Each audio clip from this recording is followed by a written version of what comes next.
All right, so we got a film crew here today. This is kind of new. Let's see if I can turn this thing around. Running your own business is really cool. Doing your own thing, having a side hustle, starting an app, writing a book, creating a course. And it sounds nice when you watch Shark Tank or listen to The Profit, and you get really excited about an idea. And then you go try to do it and you realize that you're just in a room by yourself, just like I am, except there's people here today. Just in your front room, or you have a desk in your kitchen where you're trying to work.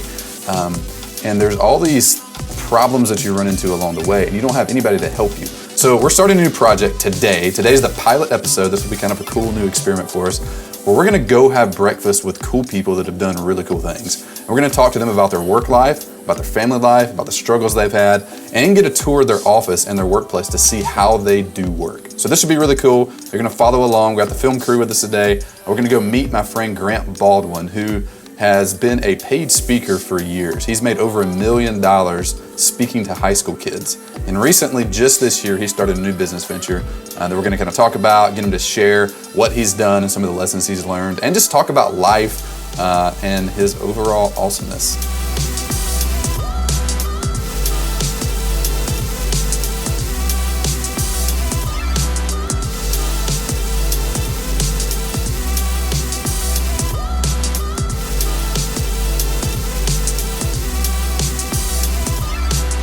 All right, just pulled up to Puckett's, walking across the street to meet Grant. Whew, all right, a little chilly today in Nashville.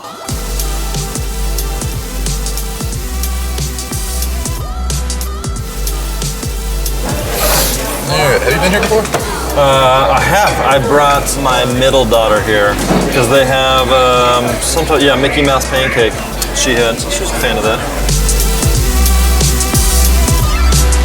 So why did you become a speaker? Why create the course? Like, what's the reason for that? I really enjoy speaking. Like, speaking's a lot of fun, and being on stage for 45 minutes or an hour or whatever it is, and just being able to connect with an audience and know that they're getting it. Like, for me as a speaker, like, I really like using a lot of humor and jokes and comedy, so just knowing like I'm leading up to a punchline and it's gonna kill and it's gonna work well, and then I'm gonna make a point out of it and they're gonna get it and have that aha moment, like, that's really, really fun. So how many speaking gigs did you have last year? How many this year? Did 67 last year, 29 this year. So like the downside of speaking though is like you travel a lot, and even though I'm on stage for like that hour, like there's a lot of it where I'm just sitting and waiting and doing nothing, and it's very non-glamorous, you know? And then just like just being away from the family, like it just sucks when it's just, like, initially when it's just me and you're like, this is fun, I get to get on planes and hotels and like, that's cool. But then like, after a while, you leave enough times and like, your daughters are crying and you're like, this sucks, I don't want to give, you know? So it's not like I'm trying to go from like 67 to 0, but just like, I want it to be a piece of the business, not, you know, the entire business.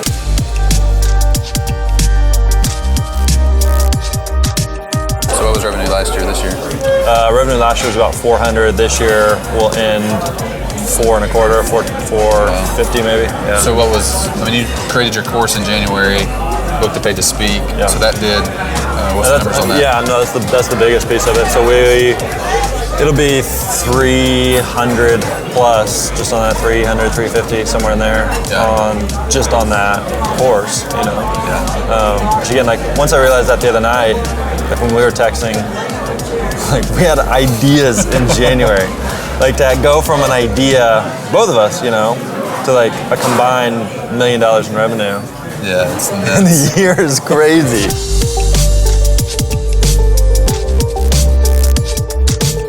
So who is somebody you look up to, like in business stuff?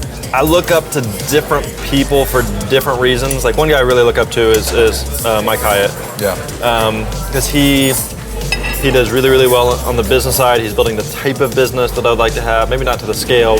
But the other thing I really admire is the emphasis that he puts on just being a father and a husband. Like those are things that I really, really admire. And because there's a lot of entrepreneurs who are like great on the business side, but then like you can just tell like they are a shell of a human being. Like if you have all the success, but like that's what you're left with, like that sucks. That's not worth it. So like a big thing I say as a speaker is like who you are is more important than what you do. You know, meaning like if I'm a great speaker, if we're great entrepreneurs, if we make a difference for all these other people, but like our family doesn't know who we are, kids don't know us, we don't, like our marriage sucks, like that, none of that's worth it, you know? Yeah. Like what next year? What do you want next year to look like, just personally? For so long, it's just been a matter of trying to just get traction and get stability, and now I feel like we're getting to a point where I'm not worried about the number of speaking engagements I do or don't have next month. I feel like revenue is becoming a little bit more consistent, and if we keep doing these things, we're going to continue to get these results. Like, I don't think the goal of all of this is just like, well, now I never have to work again. Like, if you got to that point, that's great, and you can be more selective about what you do and don't do. I like what I do. It's fun. I really like what I do. I think it was Mark Cuban who talked about it. He's like, this is my like, this is what I like doing. So I think it's always just kind of finding that balance of like, if I wasn't doing this, well, I would want to be doing this, you know? Yeah. So I just feel like, got it? I'll go do it. Like, just do it. Yeah. Just do the freaking work, people. All right, so I want to go see where you work at, kind of take a tour of your workplace, see where the magic happens. Dude, I cleaned it up for you, too. Did you? Huh? Is this what you're gonna start doing in your car now? Yeah. I swear by inbox zero, so I hate just having emails just sitting there. How many emails are in your inbox right now? Less than 10. Wow. And it's just anything that's come in from this morning. How does it work at home? You have 3 kids. What are the ages? 9, 7, and our youngest is 4. She'll be 5 in 3 days.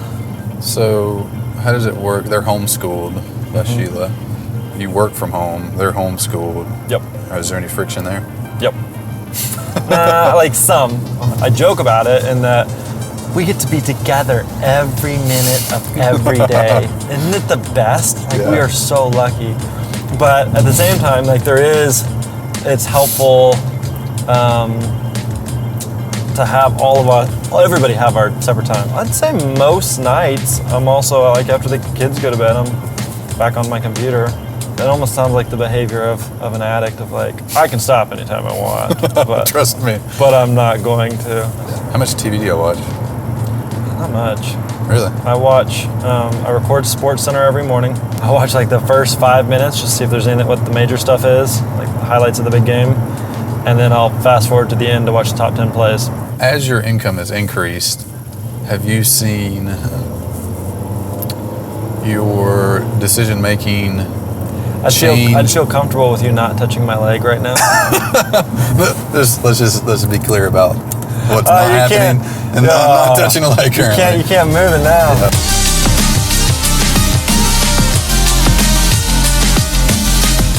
What of the apps on your toolbar, which one do you use the most? The main ones I use like pretty consistently, obviously Mail, and then Evernote, and Slack.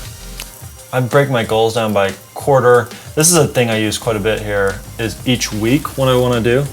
So on Sunday night, I'll just map out what I need to get done for that week. Like, and then keep track of it throughout the year so you can kind of look back and see. Yeah. I think as entrepreneurs, you're always just kind of figuring out like, what am I supposed to be doing right now? Like, I'm supposed to be working on something, I just don't know what I'm supposed to be working on now.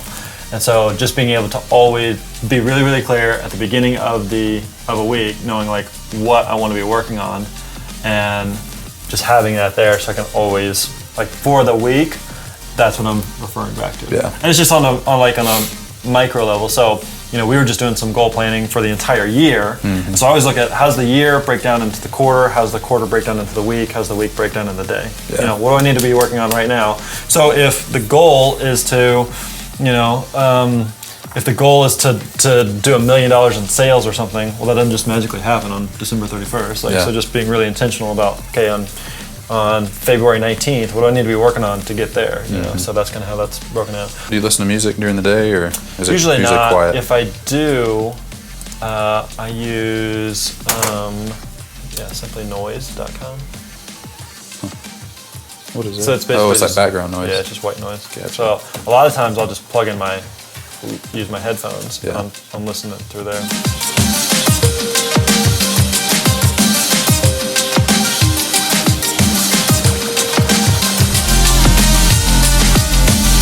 This is really interesting, this DVD. Yeah. Have you seen that? That's really fascinating. I really like listening to him and his stuff. And this is really helpful for like speakers, so this is a like behind the scenes shoot of him. So after the show Seinfeld ended, and he's creating a new stand-up set, it's following him while he's creating his material. And so he is going to like all these little tiny clubs, and he's Seinfeld, he's very well known. And so he's getting up on stage and he's bombing. Like he's just like the jokes are not good, or like he's forgetting the punchline and he's pulling out like index cards. And so it's really, really fascinating to see like almost some way like this of being like, how does like Seinfeld, like when he delivers a 1 hour special, how does that happen? Wow. And so that's what this is. It's like him just trying jokes and it just doesn't work. And so you see like someone like just killing it, and that's like one side of the business. But then like how do they actually get there and making it? So it's just really, really fascinating. So for you, like what does that do in your business? So for like a lot of speakers, I think it's easy for speakers to, you see someone that speaks and they got up on stage and they just like, oh, they just wing it and that happens. Like, no, it didn't happen. This is what happened. Like they tried that story that you heard me tell that went really, really well.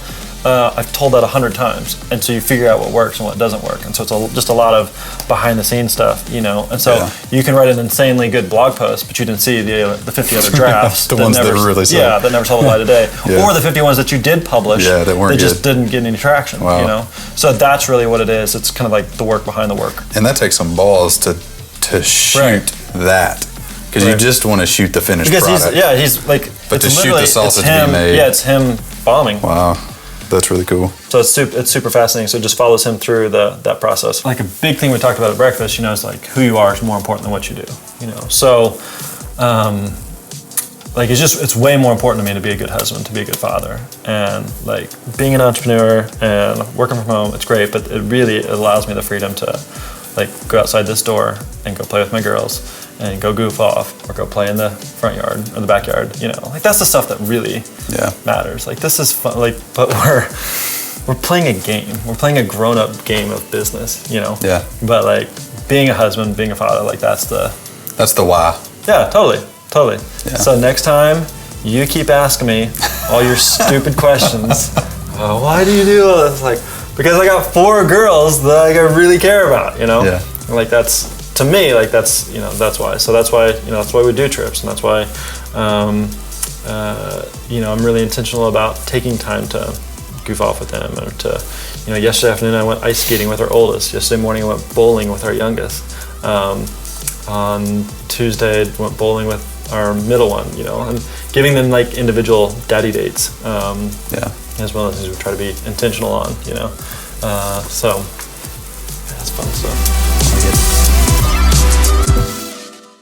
Hey, what's up? So I just went through and watched the first edit of Breakfast with Cool People, the very first pilot episode. So I'm really excited about this. But as I finished and got to the very end, I realized that I don't want this to be just pure entertainment. Like, it's really cool seeing behind the scenes of how Grant does business and kind of a little insight into our breakfast conversation and seeing his workplace and all that stuff. But my big takeaway from spending a half a day with Grant was this. You have to be attached to the bigger why. Like, what's the reason that you're doing what you're doing? Why do you have that project? Why do you have that business? Why are you building the email list? Why are you building an app or a book or a course or whatever it is you're working on? What is the big reason? And for Grant, that bigger reason was his family, like his girls, his wife, and his 3 daughters. Like, he wants to be able to do cool stuff with them, and that's one of the big driving forces behind what he does. So I have a challenge for you, 2 parts.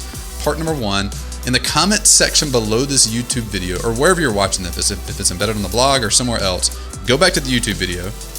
In the comment section below that YouTube video, I want you to do one thing. I want you to leave your why. Like, what's the big reason? In making money, that's not good enough. I want you to dig down and what is the motivating force behind what you're doing? And that can be all meta woo-woo kind of weird stuff, but if you identify it and you identify the actual thing that's moving you, it can be extremely powerful. So I want you to leave that. And number 2, I want you to subscribe to the YouTube channel. There's a button up there somewhere. We'll embed one in this video. You can click as well if we can figure out how to do that kind of thing.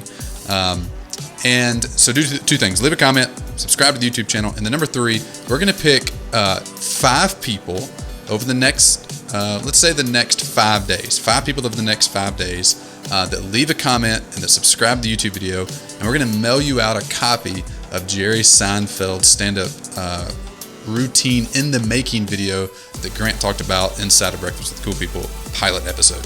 And this is like all the behind the scenes stuff of what Jerry did after Seinfeld.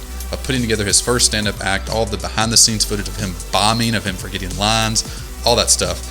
I really enjoyed this documentary, and I think it's something that you can find extremely powerful as well. So go leave a comment. What's your why? Subscribe to the YouTube channel, and 5 people get a free copy of the Jerry Seinfeld thing. So we'll contact you through YouTube or figure out how to do that. Anyway, all right. Thanks for watching. Subscribe.